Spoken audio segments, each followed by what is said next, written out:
Sebuah desa kecil di pinggiran Tangerang Selatan tiba-tiba diteror oleh paket-paket misterius. Tidak ada nama pengirim, tidak ada jejak siapapun, hanya benda-benda aneh dan pesan mengerikan yang datang setiap malam, dan jumlahnya akan mencapai 20. Awalnya mereka mengira ini hanya lelucon, hingga paket-paket itu mulai mengungkap sesuatu yang lebih mengerikan dari yang pernah mereka bayangkan. Masa lalu yang seharusnya terkubur kini kembali menghantui. Dosa lama yang terlupakan kini menuntut balas. Dan ketika paket terakhir tiba, tidak ada lagi tempat untuk bersembunyi. 20 paket, 20 peringatan, satu persatu mereka menghilang.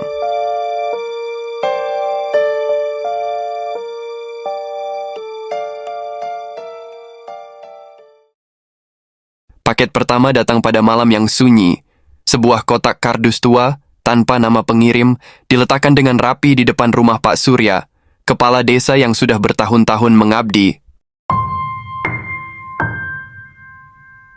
Tak ada yang melihat siapa yang menaruhnya, dan tak ada tanda-tanda kendaraan berhenti di sekitar rumahnya. Saat kotak itu dibuka, isinya membuat seisi rumah menahan napas.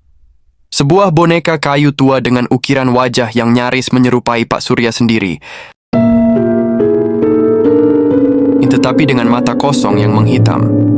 Di balik boneka itu, ada secarik kertas bertuliskan, pertama dari 20. Sejak malam itu, teror dimulai. Setiap hari, sebuah paket baru tiba di depan rumah warga.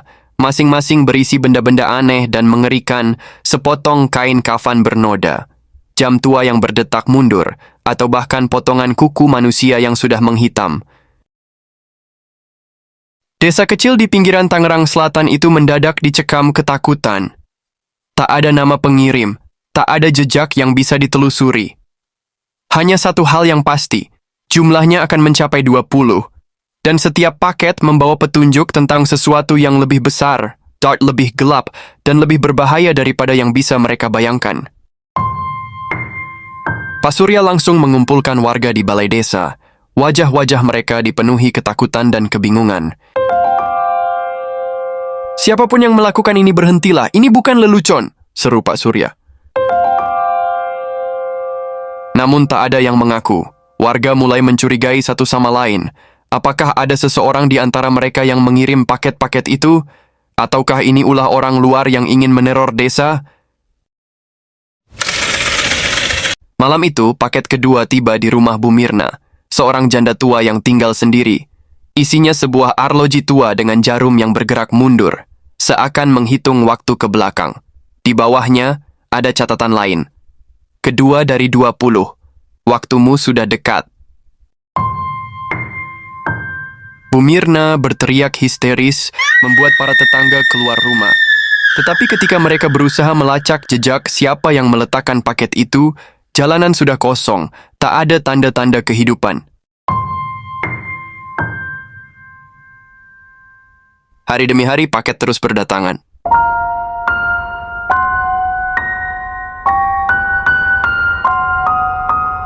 Paket ketiga muncul di depan rumah Pak Burhan, berisi selembar foto lama desa itu yang penuh coretan merah. Paket keempat berisi setumpuk rambut yang dipotong rapi. Paket kelima berisi sebuah boneka yang kepalanya sudah dipenggal. Semakin banyak paket tiba, semakin jelas bahwa semua ini bukan kebetulan. Setiap penerima paket mulai mengalami mimpi buruk yang sama. Mimpi tentang sosok gelap yang berdiri di tengah desa, memanggil mereka satu persatu. Lalu ketika paket ke-10 tiba di rumah seorang remaja bernama Rina, teror mencapai puncaknya. Karena kelelahan dan ketakutan, Rina mencoba membakar paket itu sebelum membukanya. Tapi api mendadak padam dengan sendirinya.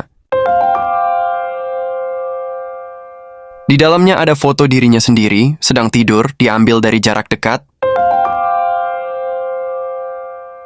Rina menjerit, "Siapapun yang mengirim paket-paket ini, mereka sudah masuk ke dalam rumahnya." Warga semakin panik. Mereka memasang kamera pengawas buat menjaga rumah mereka dengan senjata seadanya, tetapi tak satu pun yang bisa menangkap siapapun yang meletakkan paket-paket itu. Namun ketika paket ke-15 tiba, mereka akhirnya menemukan petunjuk besar. Paket itu muncul di rumah seorang lelaki tua bernama Mbah Karso, seorang mantan dukun desa yang sudah lama hidup menyepi. Di dalamnya ada sebuah buku tua berisi mantra dan ritual kuno, serta catatan yang berbunyi, dosa masa lalu tak bisa terkubur selamanya. Mbah Karso gemetar saat melihat buku itu. Ia menolak menjelaskan. Tetapi akhirnya, di bawah tekanan warga, ia mengakui sesuatu yang mengerikan. Ini bukan kebetulan. Paket-paket ini adalah balasan atas apa yang kami lakukan bertahun-tahun lalu. Ia bercerita bahwa 30 tahun lalu, desa ini pernah menghadapi masalah besar. Seorang pria bernama Joko, yang dituduh sebagai dukun hitam, dihukum oleh warga. Mereka membakar rumahnya dan mengusirnya ke dalam hutan. Tetapi, sebelum pergi, Joko bersumpah akan kembali menuntut balas. Kami pikir dia sudah mati, tapi mungkin dia kembali.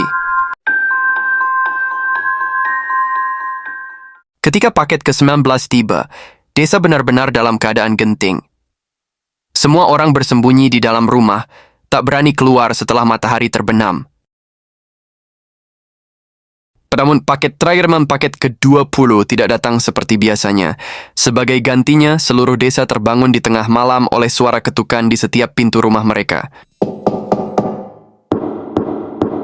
Pak Surya dengan tangan gemetar membuka pintu rumahnya.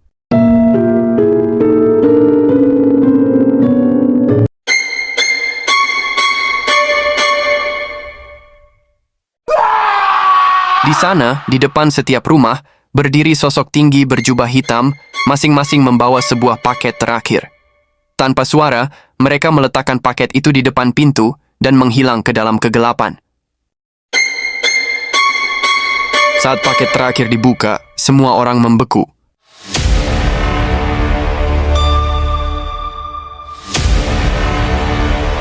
Isinya adalah cermin. Dan saat mereka menatap bayangan mereka sendiri, mereka menyadari sesuatu yang menakutkan. Bayangan mereka di dalam cermin tersenyum, meski mereka sendiri tidak.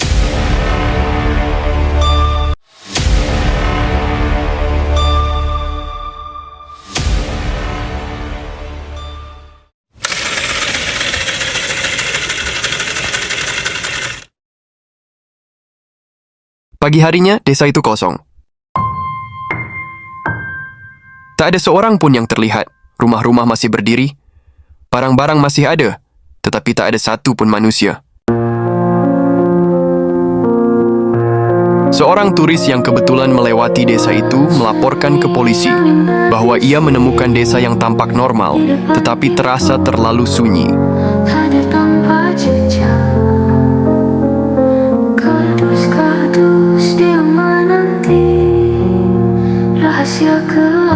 Ketika polisi datang untuk menyelidiki, mereka menemukan 20 paket yang masih tertata rapi di depan rumah-rumah. Tetapi isinya bukan seperti yang dideskripsikan warga sebelumnya.